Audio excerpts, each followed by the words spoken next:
अस्सलाम वालेकुम नाजरीन, सदी की लाइब्रेरी में आप सबको खुशामदीद है। तो चलिए सुनते हैं कि आगे बाजीगर में क्या हुआ।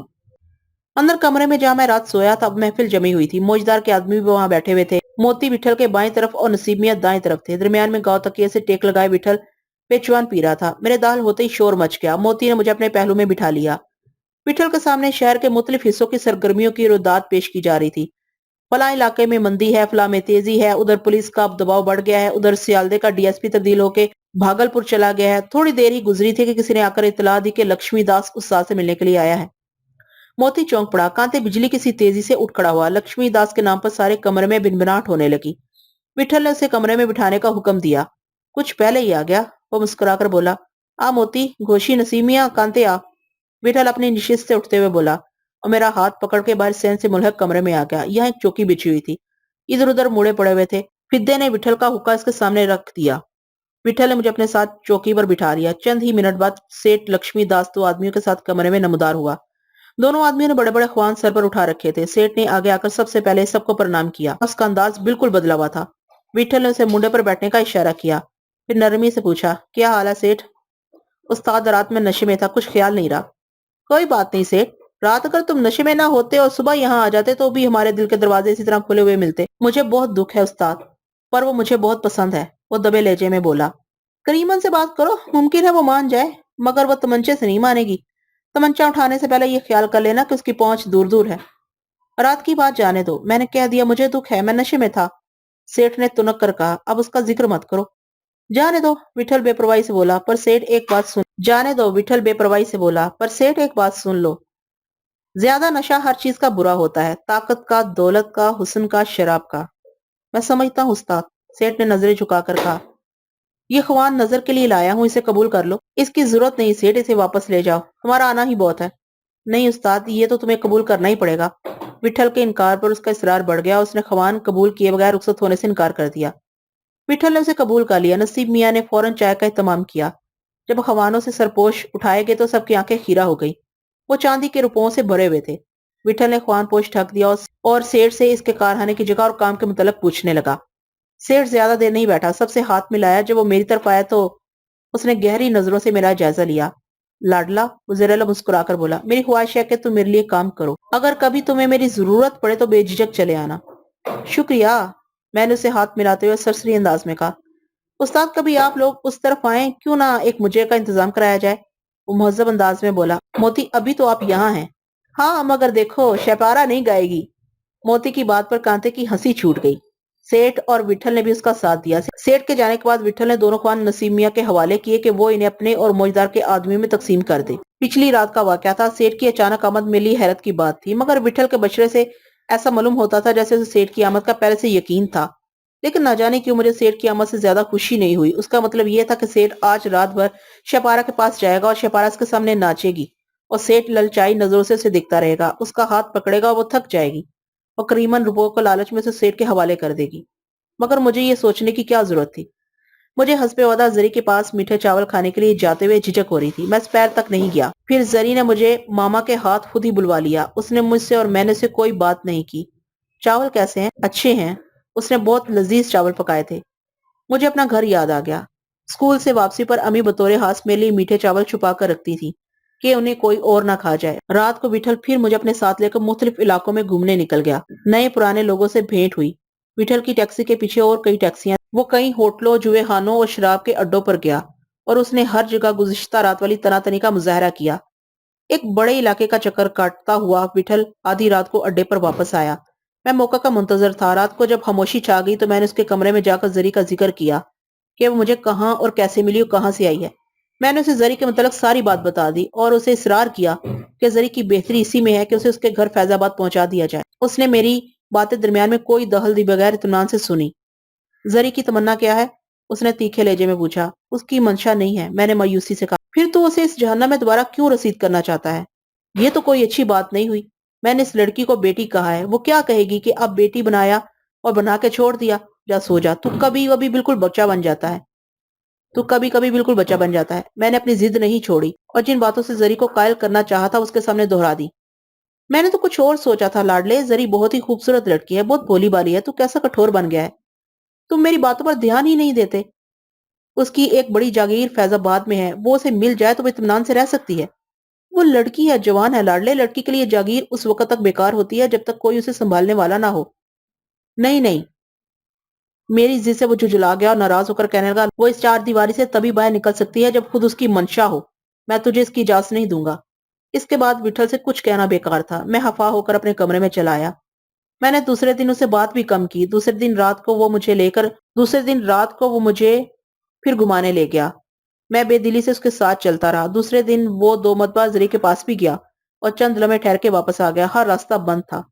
2 دن اس طرح گزر گئے۔ اس دوران میں وٹھل نے شاید موجدار کے اڈے کا کچھ نہ کچھ بندوبست کر لیا تھا، کیونکہ وٹھل کے انداز میں اب اتنا اکھڑ پن نہیں رہا تھا۔ شاید موجدار کا معاملہ وٹھل کی مرضی کے مطابق دب گیا تھا۔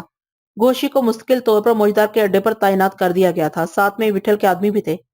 جیل میں نے ان لوگوں سے یہاں کا جو حال سنا تھا وہ اس کا اشیر اشیر بھی نہیں تھا۔ دن بھر یہاں لوگوں کی بھیڑ رہتی۔ صبح وہ لوگ جو وٹھل کے ساتھ رہتے تھے اڈے سے نکل جاتے، پھر وہ لوگ آتے رہتے جو یہاں نہیں رہتے تھے۔ کوئی سلام کرنے آتا، کوئی آ کے جیب لوٹ دیتا، کوئی صرف کانتے سے بات کرتا، کسی کا تعلق صرف شولی سے تھا، کوئی فدے کے پاس آ کر روپے جمع کرا دیتا تھا۔ وہ سب مال اکٹھا کر کے نسیم میاں کے حوالے کر دیا جاتا، جو ایک بڑے سے سرخ کھاتے میں اس کا اندراج کرتا۔ زیادہ بات زبانی ہوتی تھی۔ وٹھل بیٹھا پیچوان پیتا رہتا، یا غصہ ہوتا، یا خوش ہوتا، یا گالیاں دیتا، یا آنے والے لوگوں سے ان کی خیریت دریافت کرتا۔ میں نے محسوس کیا جب میں سامنے آتا ہوں تو موضوع کچھ بدل سا جاتا ہے۔ روپے پیسے سمیٹ لیے جاتے ہیں۔ پھر وٹھل مجھے اپنے ساتھ لے کر دوسرے کمرے میں چلا آتا ہے۔ مجھے یہاں آئے ہوئے 10 دن سے زیادہ گزر چکے تھے۔ میرے پاس کوئی کام نہیں تھا۔ یا تو کمرے میں تنہا خاموش بیٹھا رہوں یا لوگوں کی باتیں سنتا رہوں۔ موتی آنسر سور واپس چلا گیا تھا۔ جب طبیعت بہت گھبراتی تو میں زری کے پاس چلا جاتا، لیکن وہاں کوئی بات ہی نہ ہوتی تھی۔ اسے دیکھ کر مجھے کورا یاد آنے لگتی اور میں گھبرا کے پھر نیچے آ جاتا اور پھر اس کے پاس چلا جاتا۔ زری کے لمبے بال، بڑی بڑی آنکھیں مجھے بہت بھلی لگتی تھی۔ اب وہ عموماً سوجی رہتی تھی۔ جب میں واپس نیچے آتا تو خود کو ملامت کرتا کہ اس کے سامنے مجھ سے بات کیوں نہیں کی جاتی۔ جو سوچ کے جاتا وہ بھول کیوں جاتا ہوں، وہ یاد آتا ہے تو وہ دہرانے کی ہمت کیوں نہیں ہوتی۔ ایک دن میں ارادہ کر کے گیا کہ آج اسے ضرور بات کروں گا۔ اس نے حسب معمول مجھے چائے پیش کی اور میرے سامنے خاموش بیٹھ گئی۔ میں نے لب کھولنے کی جرات کی، جیسے آج میں پہلی بار اس سے مخاطب ہو رہا ہوں۔ میں نے آہستہ سے کہا، زری میں بہت پریشان ہوں۔ کیا بات ہے؟ وہ سٹ پٹا گئی۔ طبیعت تو خراب نہیں ہے؟ زری، میں نے اس طرح سے کہا، میں مر جاؤں گا۔ نہیں، وہ سراسیمگی سے مجھے دیکھنے لگی۔ آخر تمہیں کیا غم ہے؟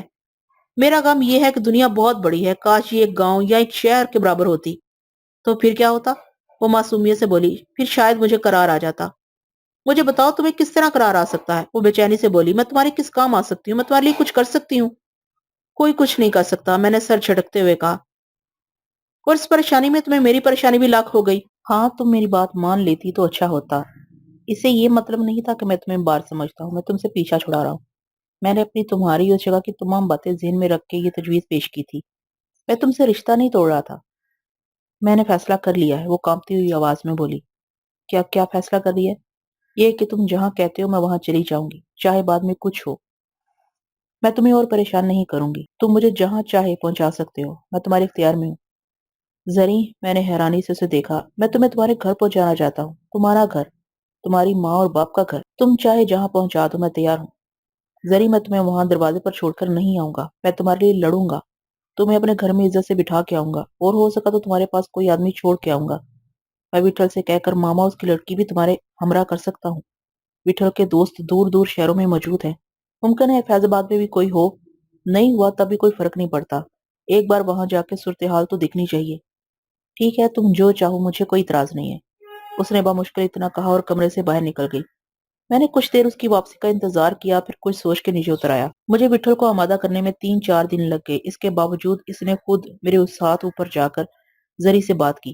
زری نے اپنی آمادگی ظاہر کر دی۔ وٹھل نے اسے کہا کہ فیض آباد میں اگر وہ کسی قسم کی پریشانی سے دوچار ہو تو اسے فوراً مطلع کر دے۔ وٹھل نے اسے یہاں تک پوچھا کہ کہیں اس نے میرے دباؤ میں آ کر تو یہ فیصلہ نہیں کیا ہے۔ اس نے جواب دیا کہ یہ فیصلہ اس نے اپنی مرضی سے کیا ہے۔ وٹھل اسے سمجھاتا رہا۔ زری نے اپنے فیصلے میں کوئی تبدیلی نہیں کی۔ تم جب چاہو یہاں آ سکتی ہو، اس کے لیے لاڈلے کی سفارش کی ضرورت نہیں، تم میری بیٹی ہو۔ یہ کہتے ہوئے وٹھل کی آواز جھرجھرانے لگی اور اسے نہ جانے کیا ہوا، وہ مجھے زری کے پاس چھوڑ کر تیزی سے نیچے اتر گیا۔ فیض آباد میں وٹھل کا کوئی دوست نہیں تھا، لیکن لکھنؤ میں موتی جیسا ایک دوست کبن خان موجود تھا۔ लखनऊ और फैजाबाद का फासला बहुत कम है। विठल ने नसीम मियाँ से कब्बन खान के नाम एक मुख्तसर खत लिखवा दिया कि वो फैजाबाद जाके उसकी भेजी हुई लड़की की जागीर वापस दिलाने के लिए जरूरी इकदाम करे। ऐसा ही एक खत उसने मेरे हवाले किया। मुझे मालूम था कि विठल मुझे तनहा रवाना नहीं करेगा।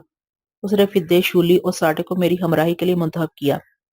फिदे को हुक्म दिया गया कि अगर जरी जरूरी समझे तो वो वहां कुछ दिनों तक क्याम कर सकता है। 3 दिन के अंदर अंदर जरी के 20 जोड़े बनवाए गए और कई जेवर। विठल ने उसे कुछ नकदी भी दी। रात के वक्त गहरे अंधेरे में जब सारा मोहल्ला सोया हुआ था, विठल ने जरी के सर पर हाथ रखकर उसे रुखसत किया। मामा पिछले दरवाजे से जरी को लेकर नीचे उतरी और टैक्सी में बैठ गई। एहतियातन ये राजदारी की गई थी। स्टेशन पर हमें देर तक गाड़ी का इंतजार करना पड़ा। जरी को फर्स्ट क्लास के एक डिब्बे में बिठा दिया गया था। वो फर्स्ट क्लास में आई थी, फर्स्ट क्लास में वापस जा रही थी। हम सब उसके बराबर के डिब्बे में बैठ गए। दूसरे दिन शाम को गाड़ी लखनऊ स्टेशन पहुंची। तवील कामत ग्रांडील सुर्ख सफेद कब्बन खान अपने साथियों समेत स्टेशन पर मौजूद था। उसने हम सबको गले लगाया जैसे हमारी पुरानी जान पहचान हो। कब्बन खान का इसरार था कि हम एक रात लखनऊ ही में गुजारें, मगर हम उसी रात फैजाबाद रवाना हो गए। फैजाबाद के स्टेशन पर जामू हमारा मुंतजर था। हमें एक बड़े मकान में ठहरा दिया गया। मैंने सफर में दानिस्ता जरी के पास बार बार जाने से गुरेज किया था। अब भी उससे दूर दूर रहा। सुबह तक हम एक दूसरे से मशवरे करते रहे। मैंने कब्बन खान और जामू को जरी की सारी कहानी सुनाई। उन्होंने उसके हालू को किसी किस्म की रियायत देने से इनकार कर दिया। ये सलाह ठहरी कि उससे कोई मुफाहमत न की जाए। दूसरे दिन सुबह ही सुबह हम 15 आदमी, कब्बन खान, जामू, उनके साथी, हम चारों जरी की वसी और इस हवेली में पहुंचे तो उसका हालू हमें देकर बौखला गया। उससे कोई बात ही नहीं की गई। उसे ये यकीन दिलाने में जरा भी देर नहीं लगी कि हम किस मकसद से आए हैं। जामू ने उसे हुक्म दिया कि वह शाम तक हवेली खाली कर दे और हवेली के अलावा दूसरी तमाम जायदाद और जमीनों के दस्तावेजात भी जरी के हवाले कर दे। इस सिलसिले में कोई छल फरेब या कोई कानूनी उलझन डाली गई तो अंजाम तबाहकुन होगा। जैसा कि मेरा ख्याल था, उससे कहीं ज्यादा आसानी से बात निपट गई। वो हमसे इतना खौफजदा हो गया था कि उसने जरी के कदमों पर सर रख के माफी मांगने की ख्वाहिश जाहिर की। उसकी सारी मिन्नतें खुशामतें जाया हो गई। 4 आदमी वहां तैनात करके बाकी वापस आ गए। हवेली में सामान का बिस्तर हिस्सा जरी की मलकियत था। जामू ने एक वकील भी साथ ले लिया था। उसने जरूरी कागजात तैयार किए। शाम को मैं जरी को साथ लेकर उसकी हवेली रवाना हो गया। वो लरस रही थी और मुझे उसे संभालने में मुश्किल पेश आ रही थी। अपने आदमी फैलाकर जामू ने इस बात का भी इंतजाम कर दिया कि मोहल्ले वाले कोई रखना पैदा करने की कोशिश न कर सके। जामू के वकील ने कागजात का मुआयना करने के बाद जरी के खालू उसके खानदान को हवेली से निकल जाने की इजाजत दे दी। जरी को अपनी खाला और बहन भाइयों से नहीं मिलने दिया गया। उनका सामान जामू के आदमियों की निगरानी में दिन भर ढुलता रहा। शाम तक हवेली पर जरी का कब्जा हो चुका था। अपने मकान में दोबारा आकर उसकी अजीब हालत हो गई थी, जैसे वो ख्वाब देख रही हो। आंखें फाड़ फाड़ कर चीजें देखती थी। पूरी हवेली में दौड़ती फिरती थी। हवेली के आबाई मुलाजिम वहीं रह गए थे। वो जरी की वापसी पर फूले नहीं समाते थे। जरी मुलाजमाओं से गले मिल मिल कर रोती थी और एक एक चीज आंखों से लगाती थी। उसने मुझे पूरी हवेली की सैर कराई, अपनी अम्मी और अब्बा की कद आदम तस्वीरें दिखाई। बैठक खोल दी गई थी। कब्बन खान, जामू और उनके साथी वहां बैठे खुशगपियां कर रहे थे। रात के खाने का इंतजाम जामू ने किया था। हवेली ही में खाना आ गया था। हवेली में खाने पीने का फौरी इंतजाम मुमकिन नहीं था। ये सब कुछ एक दिन में हो गया। मुझे खुद यकीन नहीं आता था। कलकत्ते से आते हुए मेरा दिल बहुत परेशान रहा था। ना मालूम फैजाबाद में क्या हालात पेश आए। खाने के बाद जामू ने हम सबको गाना सुनने की दावत दी। मैंने जरी की वजह से इनकार किया, मगर वो नहीं माना। हवेली के अंदर और बाहर जामू के आदमी मौजूद थे, इसलिए किसी खतरे का इम्कान नहीं था। मैंने जरी से इजाजत ले ली कि मैं जामू के साथ कुछ देर के लिए बाहर जा रहा हूँ, शायद रात को देर हो जाए। फैजाबाद का बाजार मुख्तसर था, मगर यहाँ कलकत्ते से ज्यादा नफासत नजर आती थी। विठल की तरह तो नहीं, मगर जामू की इज्जत भी फैजाबाद में कुछ कम नहीं थी। उसका डेल डोल मोती जैसा था, बहुत मुंह फट था, बात बात पर गाली बकता था। मैं तुम्हें एक खास जगह ले जा रहा हूँ। मैंने पहले ही वहां कहलवा भेजा था कि आज दिन के 10 बजे किसी वक्त मैं अपने मेहमानों के साथ आऊंगा। वहां एक चीज देखने की है। जालिम ज्यादा बात नहीं करती, खोई खोई रहती है। उसकी यही अदा अपना खाना खराब कर देती है। गाती क्या है, दिल पर छुरियां चलाती है। सारे रास्ते जामू उसकी तारीफ करता रहा। हम सीढ़ियां चढ़कर ऊपर पहुंचे। दरवाजा बंद था। अंदर से किसी की सुरीली आवाज आ रही थी। मेरा दिल बेताब हो गया। जामू सच कहता था, उसकी आवाज में सोज ही सोज था। जामू की एक ही दस्तक पर दरवाजा खोल दिया गया। एक पुख्ता उम्र औरत ने वालहाना अंदाज से हमारा इस्तकबाल किया। उस लड़की ने हमारी आमद की वजह से गाना बंद कर दिया था। वो सर झुकाए अपने नाखून कुरेद रही थी। जब हम वहां सब बैठ गए तो जामू ने आवाज लगाई, नीलम जान, बस आज जादू जगा दो। मेहमान दिल फेंक के जाए तो बात है। जामू की आवाज पर उसने सर उठाया और जिरेल मुस्कुरा कर देखा। जैसे ही उसने सर उठाया, मेरी आंखें धुंधला गई। दिल की धड़कन मकफूद हो गई। सीना किसी ने चाकू से चीर दिया। रग रुपए में सन्नाटा छा गया। मैंने अपनी आंखों के सामने से ये धुंध हटाने की कोशिश की। नीलम जान ने भी मुझे देख लिया था और उसकी आंखें फट गई थी। फिर वो बिजली की सी तेज से उठी और उसने झरोके से छलांग लगा दी। मैं चीखता और चिल्लाता हुआ एक ही जस्त में सीढ़ियां अबूर कर गया। मेरी बहन फहमीदा सड़क पर बेहाल पड़ी थी। खून से उसका चेहरा लाल हो गया था। मैंने उसे अपने सीने में दबोच लिया। गली में भगदड़ मच गई। पहले तो मुझे ख्याल ही नहीं रहा कि ये कौन सी जगह है और मैं यहाँ क्या कर रहा हूँ। दिल किसी ने मुट्ठी में बंद कर लिया था। फिर जब खून में नहाई हुई फहमीदा मेरे सीने से लगी तो मेरा रहा सा होश भी रुखसत हो गया। फहमीदा की सांस उखड़ गई थी। इसकी हर करा पर मेरा कलेजा काट रही थी। जब गली में चीखो पुकार शुरू हुई और किसी ने मेरे बाल पकड़कर जोर जोर से मेरा सर झटका, तब कहीं मुझे इर्द गिर्द का होश आया। मैंने वहशत से अपने बाजू में जकड़ी हुई फहमीदा का चेहरा आंखों के सामने किया। उसकी आंखें पथरा गई थी और खून होंठों से निकलकर गर्दन पर उतर रहा था। मैंने उसका लहूलुहान चेहरा आस्तीन से साफ किया। उसकी पलकों में जुम्बश हुई। हट जाओ, दूर हटो। जब उसने नजरें फिराकर बेबसी से इधर उधर देखा तो मैंने चीख कर कहा। लोग एक दूसरे पर टूटे पड़ रहे थे। मेरी चीखों का किसी पर कोई असर नहीं हुआ। शूली और फिद्दे ने चाकू निकाली और तमाशबीनों की तरफ दौड़ पड़े। चंद लम्हों में जामू, कब्बन, साटे के स्वाद सब मुझसे दूर हो गए। मैंने इन्हें घूर कर देखा तो वो भी पीछे हट गए। मैंने फहमीदा का चेहरा अपने दामन से छुपा लिया था, लेकिन इस तरह वो मेरी नजरों से छुप गया। मुझे शुबा हुआ कि वो फहमीदा नहीं, कोई और लड़की है। अपने शुबे की तस्दीक के लिए मैंने फिर दामन खींच लिया। वो फहमीदा ही थी। मेरी बहन फहमीदा ही थी। मेरी बहन, मेरी फम्मी, मेरी भिन्नो। वही उसकी कमान की तरह खिंची हुई आंखें थी। वही उसके मुंह में दाएं जानब उभरा हुआ दांत। वो फहमीदा ही थी। तुम कहाँ हो फम्मी? मेरी आवाज पर लर्जा तारी था और मैं अपना सर उसके सीने पर पटक रहा था। मुझे बताओ फम्मी, तुम्हें कौन यहाँ लाया? मेरी बिलखती हुई आवाज से उसके होंठों में ताश पैदा हुआ।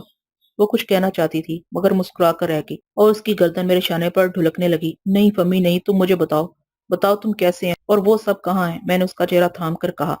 बाबर। बमुश्किल तमाम उसके मुंह से मेरा नाम निकला। बोलो फमी, बोलो, मैं बाबर हूँ, तुम्हारा कमीना भाई, तुम्हारा जलील भाई। मेरे मुंह पर थूक दो। मैंने उसके माथे के खून से अपनी थूथनी रगड़ते हुए कहा। उसकी मुर्दा आंखों में एक लम्हे के लिए रोशनी उभरी और मासूम हो गई। बाबर। उसने सिसकते हुए मेरा नाम लेने की कोशिश की। तुम। हाँ मैंने हजियानी अंदाज में कहा। तुम। उसने एक गहरी सांस ली। उसकी आंखें बंद होने लगी। मैंने चीख चीख कर उसे आवाजें दी, उसे झिझोड़ा। सिर्फ एक बार उसने आंखें खोली, मेरा हाथ मजबूती से थामा और मेरी गोद में लुढ़क गई। उसके बाद वो नहीं बोली, ना उसने दोबारा आंखें खोली। वो मर गई। मैं उसका लाशा लिए से दोबारा जिंदा करने के लिए शुबदेबाजी करता रहा, उसे गली में नचाता रहा। फिर साटे ने आके मुझे पकड़ा। बन्हा ने मेरी बहन को मुझसे दूर करने के लिए उसके जिस्म पर हाथ लगाया तो मैंने उसके पेट में लात मार दी। फिर जामो और बहुत से लोगों ने मुझे पकड़ लिया। पुलिस आ गई और उन सब ने फहमीदा को मुझसे छीनने की खातिर मुझ पर हमला करके मुझे बेकाबू कर दिया। फहमीदा के जिस्म पर चादर डाल दी गई और मैं इसके पास जाने के लिए भी छाड़े खा रहा था, मगर वो लोग मुझे खींचते हुए हजूम से बाहर ले आए। साटे ने बेतहाशा मेरे गालों पर तमाचे मारने शुरू कर दिए। लाडले, होश में आ लाडले, होश में आ लाडले।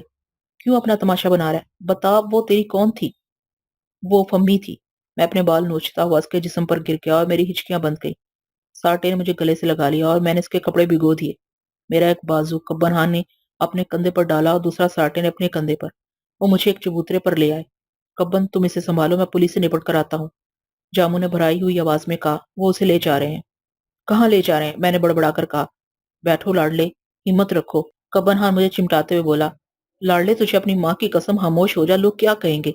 इतना बड़ा आदमी रो रहा है। साटे ने मेरी कमर से हिलाते हुए कहा। साटे, मुझे उसके पास जाने दो। मैंने उसके पैर पकड़ लिए। वो कहीं नहीं जाएगी, हमारे होते हुए कहीं वो कहीं जा सकती है। कब्बन हान ने बुलंद आवाज में कहा। पुलिस को अपनी कार्रवाई कर लेने दो। पुलिस? मैंने अपना चेहरा छुपा कर कहा। पुलिस क्या करेगी?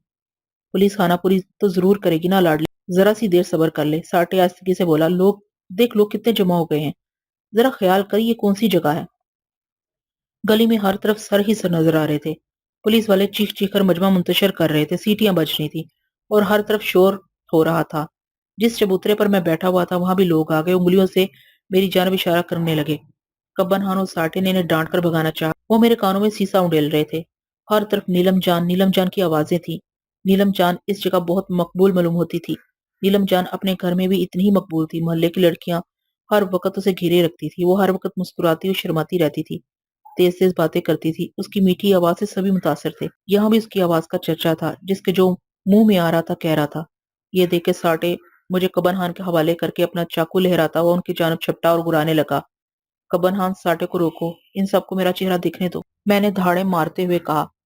कब्बन हान, इनके हाथों में पत्थर दे दो, वो अपनी नीलम जान का बदला मुझसे ले लेंगे। मैंने नीलम जान को मार दिया है, मैंने नीलम जान को मार दिया है। मैंने चिल्ला चिल्ला कर कहा। मैं नीलम जान का कातिल हूँ। मैंने कब्बन हान की गिरफ्त से आजाद होते हुए सदा लगाई और मजमा की जानब भागने लगा।